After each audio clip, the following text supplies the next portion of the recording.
Left ventricular assist device and resident cardiac stem cells in heart failure, human heart's potential matter.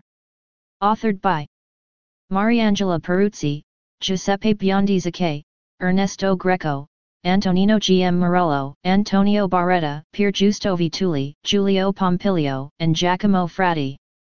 Background: heart disease is the leading cause of mortality in the Western countries. In the USA, 5.8 million people are diagnosed with heart failure, HF, with about 500,000 new cases every year. Coronary artery disease is the most important cause of HF.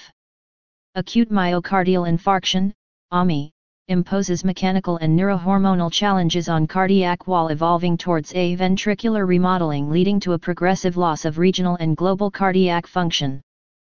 The ACC/AHA and the ESC guidelines recommended 3 suitable therapeutic options for patients with HF. Heart transplantation, ventricular assist device, VAD. Hospice care. VAD implantation are performed with the intention that patients will either die with the VAD, destination therapy, or have the VAD awaiting heart transplantation, bridge. In typical clinical setting, VAD unloaded hearts were found to have reduced myocyte size, lowered total collagen deposition and decreased myocardial TNF-alpha content, suggesting positive remodeling phenomena. Intermax. Less than 5% of patients in the USA achieve a VAD explantation because of an adequate recovery of function. Dracos et al. Younger patients and those with earlier VAD implantation since onset of HF achieved the largest structural improvements and the most favorable functional recovery. Probably this occurs because a variety of signaling pathways interplay in a complex yet hitherto incompletely clarified fashion with the benefits of LVAD. Important mediators in the recovery of cardiac function after VAD implantation may include cytokines, pro-apoptotic genes, microRNA-mediating gene silencing, and TNF-alpha, an essential regulator of maladaptive cardiac remodeling. Cardiomyocytes are not terminally differentiated cells with the capacity to re-enter the cell cycle even in VAD models. This suggests that they also might be involved in determining which patients respond favorably or not to VAD therapy in clinical practice.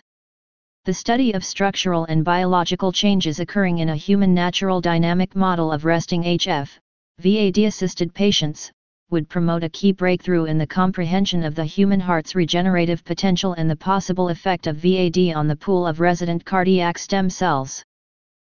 To ensure efficient cell regeneration are required cell sources with cardiomyogenic differentiation abilities. Resident cardiac stem cells, CSCs, represent a logical source because, unlike other adult stem cells, they are intrinsically committed to generate cardiac tissue. It's still unknown how the reverse remodeling process induced by VAD implantation might influence the biology, potency, and feature of resident cardiac stem cells CSCs in HF patients. Bridge to recovery. Plus, it seems that the therapeutic success of VAD as bridge to recovery might be amplified as a real regenerative tool if combined with CSCs therapy once the correct patient population and the optimal time window sampling of resident autologous CSCs will be identified. These advances in stem cells biology and VAD, LVAD, combined therapy may herald a new area of cardiovascular regenerative and personalized medicine in upcoming years, exploiting this body of evidence as a long-missed benchmark for the development of regenerative medicine approaches moving from insight to insight, and back.